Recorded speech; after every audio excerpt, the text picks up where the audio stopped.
বর্ধমান পূর্ব লোকসভা কেন্দ্রের বাম প্রার্থী নীরব খাঁর সমর্থনে শুক্রবার কানলা ১ নম্বর ব্লকের সহজপুরে নির্বাচনী জনসভা অনুষ্ঠিত হল।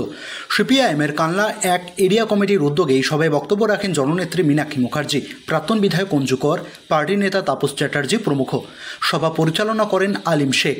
আজকের এই সভায় প্রার্থী নীরব খাঁ বলেন, গোটা রাজ্য জুড়েই দুর্নীতি চলছে। ১০০ দিনের কাজ প্রসঙ্গে তিনি বলেন, ১০০ দিনের কাজ বন্ধের পেছনে কেন্দ্র এবং রাজ্য দুই সরকারেরই হাত আছে।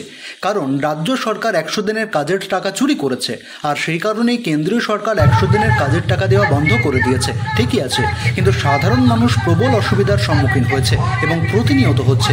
তাদের কথায় দুই সরকারের কেউই ভাবেনি। আজকের এই সভায় মীনাক্ষী মুখার্জি তীব্রভাবে বিরোধীদের আক্রমণ করেন। সন্দেশখালী প্রসঙ্গে তিনি বলেন, গোটা সন্দেশখালী জুড়ে মা বোনেদের উপর অন্যায় হয়েছে, কিন্তু সুজিত বসু, লীনা গঙ্গোপাধ্যায়, পার্থ ভৌমিক, রাজীব কুমার প্রমুখের নাম নিয়ে বলেন, এনারা গোটা সন্দেশখালী ঘুরে এসে বলেন সেখানে সব কিছু ঠিক আছে, কোনো সমস্যা নেই সেখানে। আজকের এই নির্বাচনী মঞ্চ থেকে তিনি তাদেরকে প্রশ্ন ছুড়ে দিয়ে বলেন, আপনাদের ঘরের মা বোনেদের সাথে যদি এমন হতো তবে কি আপনারা সব ঠিক আছে বলতে পারতেন? আজ তিনি বলেন, মানুষ তৃণমূল বিজেপি উভয়ই সরকারের বুঝে গেছে।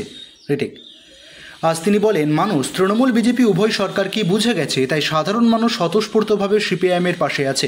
তিনি আরও কটাক্ষের সুরে বলেন, বর্ধমান পূর্বের কর্মী সমর্থকরা ঠিক করে নিয়েছেন আর কাউকে ফেয়ার অ্যান্ড লাভলি মেখে কালো চেহারায় ফর্সা করতে হতে দেবে না। পূর্বের কর্মী সমর্থকরা ঠিক করে নিয়েছেন আর কাউকে ফেয়ার অ্যান্ড লাভলি মেখে কালো চেহারা ফর্সা করতে দেবেন না। মানুষ বামফ্রন্টের সঙ্গে থাকবেন। উল্লেখ্য, জল, বৃষ্টি, কাদা উপেক্ষা করে আজকের এই নির্বাচনী জনসভায় সাধারণ মানুষের উপস্থিতি ছিল চোখে পড়ার মতো। সব খবর সবার আগে মানুষের সাথে, মানুষের পাশে। সৈয়দ আবু জাফরের রিপোর্ট, MBS নিউজ। তৃণমূলের পার্টি অফিস থেকে উত্তম শাহজাহানরা গিয়ে বলছে যে পার্টি অফিস চলে এসো রাত 12টায়, আর তারপরে সেখানে সুজিত বসু, পার্থ ভৌমিক, রাজীব কুমার, লীনা গঙ্গোপাধ্যায় এরা গোটা সন্দেশখালী ঘুরে বেরিয়ে এসে বলছে যে সন্দেশখালীতে সব চঙ্গাসি, সব ঠিক হ্যাঁ, সব ঠিক হ্যাঁ।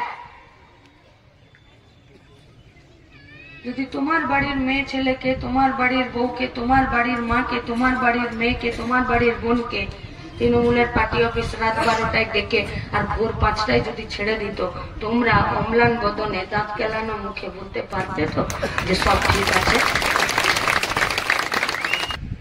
আমার বাড়ির ছোট বাচ্চাটা, তার যদি কোনোদিন একটু আলাদা করে ডিম সেদ্ধ বা একটু আলাদা করে মেলা দেখার জন্য ছটফট করে, বা যদি লেখাপড়ার জন্য তাকে যদি একটা টিউশন না দিতে পারি, সেই মেয়েটার চোখের জল, সেই মেয়েটার মন খারাপ আমাকে ঠিক থাকতে দেবে? আমি যদি সৎপথে রোজগারের জায়গা না পাই, আমিও রাস্তায় দাঁড়িয়ে কোথাও বালি পাচার, কোথাও গরু পাচার, কোথাও লোহা পাচার, কোথাও ভোট লুট, কোথাও ১০০ দিনের কাজের টাকা, আর কোথাও আবাস যোজনার ঘরে লুট করার জন্য পাড়ায় তৃণমূলের দাদা হয়ে দাঁড়াবো।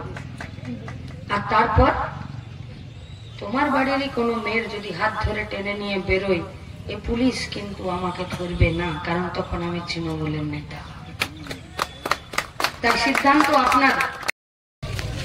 গোটা পশ্চিমবঙ্গের মানুষ তৃণমূলকে আর বিজেপিকে হারাবে বলে প্রতিজ্ঞা করে নিয়েছে।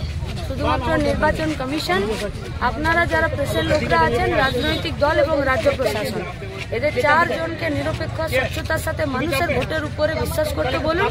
তৃণমূল আর বিজেপি কত ধানে কত চাল।